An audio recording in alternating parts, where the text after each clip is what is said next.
কোরবানির সময় বাড়ির পুরুষ কেউ না থাকলে নারীরা কোরবানি করতে পারবে কিনা? উত্তর হলো নারীরাও পশু জবাই করতে পারেন। পশু পুরুষরাই জবাই করতে হবে এমন কোনো কথা নেই। অতএব কোরবানির পশুও সাধারণ পশুর মতো মেয়েরা জবাই করতে পারবে। মেয়েরা নিজেরা ধরাধরি করলো বা কোনোভাবে জবাই করলো সে জবে সম্পূর্ণ হালাল হবে, বিশুদ্ধ হবে। জবে বিশুদ্ধ হওয়ার জন্য পুরুষ বা নারীর কোনো পার্থক্য নেই এবং কোনো শর্ত নেই। কোরবানির জন্য ইচ্ছাকৃতভাবে কম দামে দুর্বল পশু কেনা শরীয়ত সম্মত কিনা? যদি সামান্য দুর্বল হয়, যেটা শরিয়াতে অ্যালাউ করে, সেরকম দুর্বলতা সহকারে পশু কোরবানি করলে সেটা জায়েজ আছে। সেটা দিয়ে কোরবানি হয়ে যাবে। আর যদি এত দুর্বল হয় যেটা দিয়ে আসলে কোরবানি বিশুদ্ধ হয় না, যেমন বাঁধার জায়গা থেকে নিয়ে জবাই করার জায়গা পর্যন্ত যেতে পারে না পায়ে হেঁটে, এত দুর্বল হয় বা দুর্বলতার যে সংজ্ঞাগুলো দেওয়া আছে যে এত অপুষ্ট, এত দুর্বল যে সে আসলে অন্ধ হয়ে গেছে, ঘাস পর্যন্ত দেখতে পায় না, এক পা ভেঙে গেছে, ওই পা দিয়ে কোনো রকম ভর করে হাঁটতে পারে না, এ ধরনের বড় ত্রুটি যদি হয় তাহলে সেটা দিয়ে কোরবানি সই হবে না। তবে কিছুটা দুর্বল দেখে কেউ কিনলো, তার টাকা কম আছে সেজন্য, তাহলে সেটা কোরবানির জন্য ক্ষতিকারক না, কোরবানি হয়ে যাবে। অবশ্য আল্লাহর রাহে কোরবানি করার ক্ষেত্রে যতটা ফ্রেশ হবে, যদি আর্থিক সঙ্গতি থাকে ততই ভালো, এবং যত বেশি টাকা ব্যয় করবে আল্লাহর কাছে তার জন্য সওয়াব তিনি সেবার পাবেন। যারা হজ করছেন তাদের কি দেশে কোরবানি করতে হবে? যারা হজ করছেন তারা হজের অংশ হিসাবে একটা কোরবানি করছেন, যেটাকে আমরা হজের কোরবানি বলছি। সেটা মূলত দমের শুকর বা আল্লাহ তাআলার কৃতজ্ঞতা আদায় করে পশু জবাই করা। যেহেতু আল্লাহ তাআলা উমরা এবং হজ দুইটাই সম্পাদনের তৌফিক দিয়েছেন তামাত্তু এবং কিরান হজকারীকে, সেজন্য শুকরিয়া আদায় করে তারা একটা পশু জবাই করবেন। এই শুকরিয়া আদায়মূলক যে পশু জবে, সেটাই হাজী সাহেবরা করে থাকেন। সেটা গতানুগতিক কোরবানি আসলে নয়, যদিও আমরা এটাকে কোরবানি বলি। অতএব সেটা আপন জায়গায় তো হাজির উপরে বর্তাবে, তিনি যদি তামাত্তু বা কিরান হাজি হয়ে থাকেন। এর পাশাপাশি তিনি যদি মুকিম হয়ে থাকেন তাহলে মূল কোরবানিটাও তার উপরে বর্তাবে। অনেকে হজ করতে যান, দীর্ঘদিন সেখানে থাকার নিয়ত করেন, অর্থাৎ মুকিম হয়ে যান, মুসাফির আর থাকেন না।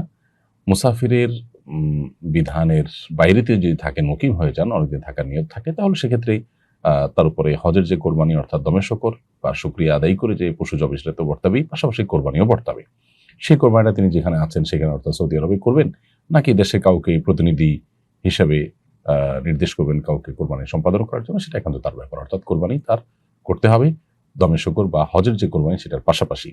আর যদি মুসাফির হয়ে থাকেন, যেমন অনেকে শর্ট প্যাকেজে যান, মক্কাতে 7 দিন 8 দিন 9 দিন 10 দিন থাকবেন, আবার মদিনায় 4-5 দিন থাকবেন, তাহলে সেক্ষেত্রে শর্ট প্যাকেজ যারা যাচ্ছেন বা মুসাফির হিসেবে যারা গণ্য হচ্ছেন, তাদের জন্য আসলে মূল কোরবানি অর্থাৎ ঈদের দিনে যে সাধারণ কোরবানি সেটা আবশ্যক হয় না। অতএব তারা হজের কোরবানিটাই করবেন, আর অতিরিক্ত তাদের কোরবানি আবশ্যক হবে না। তারপরেও যদি তাদের তরফ থেকে দেশে কোরবানি করা হয় বা সেখানে এক্সট্রা কোরবানি করা হয় ঈদের দিন আলাদা করে, তো সেটা নফল হিসাবে হয়ে যাবে। আর হজের মূল কোরবানি যেটা দমে শকর, সেটা তো থাকছেই।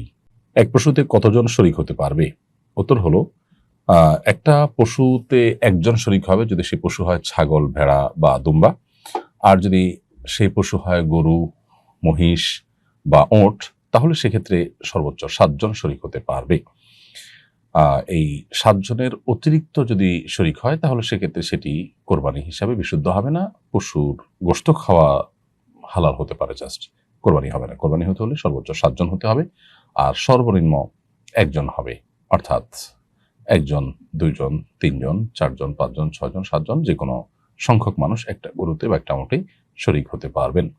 পশু জবাইয়ের পর নিস্তেজ হওয়ার আগেই চামড়া খসানো বা অন্য কোনো অঙ্গ কাটা যাবে কিনা? উত্তর হলো, পশু জবের আগেই জবাই করেছেন, নিস্তেজ হওয়ার আগেই, প্রাণ পরিপূর্ণভাবে বের হওয়ার আগেই যদি রগ কাটা শুরু করেন, চামড়া ছেলা শুরু করেন, অনেক কসাইরা যেটা করেন, তাড়াহুড়া করে তাদের অন্য কাজ আছে সেজন্য 2-4-5টা মিনিট অপেক্ষা করেন না।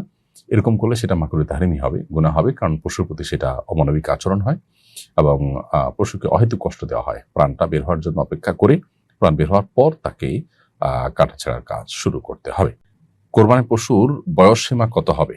দাঁত দেখে পশু ক্রয় করা কি জরুরি? ওটার ক্ষেত্রে 5 বছর হওয়া জরুরি। ওট দিয়ে কোরবানি দেওয়া বিশুদ্ধ হবে যদি 5 বছর হয়। 5 বছর নিচে হলে জবাই করে গোশত খাওয়া যাবে, কিন্তু কোরবানির জন্য সেটা উপযুক্ত হবে না। গরু এবং মহিষের ক্ষেত্রে 2 বছর এবং ছাগলের ক্ষেত্রে 1 বছর হতে হবে। ভেড়া, দুম্বার ক্ষেত্রেও তাই, অর্থাৎ 1 বছর বয়স হতে হবে। অবশ্য আপনার ভেড়া, দুম্বা এগুলো যদি হৃষ্টপুষ্ট হয় তাহলে সেক্ষেত্রে 6 মাস বয়স হলেও যথেষ্ট হবে কোরবানি দেওয়ার জন্য। নির্ধারিত বয়স হলেই গরুর ক্ষেত্রে যেমন 2 বছর, ছাগল, ভেড়া, দুম্বা এগুলোর ক্ষেত্রে 1 বছর। তো এই সময় হলেই সেটা দিয়ে কোরবানি বিশুদ্ধ হবে। তাতে দাঁত ২টা, ২ বছর হলে ২টা, ১ বছর হলে ১টা, সেটি দেখা যাক বা না যাক, মালিক যিনি গরুর তিনি যদি নিশ্চিত হন যে হ্যাঁ এটার বয়স ২ বছর হয়ে গেছে, মহিষের বয়স ২ বছর হয়ে গেছে, তাহলে তা দিয়ে কোরবানি দেওয়া যাবে।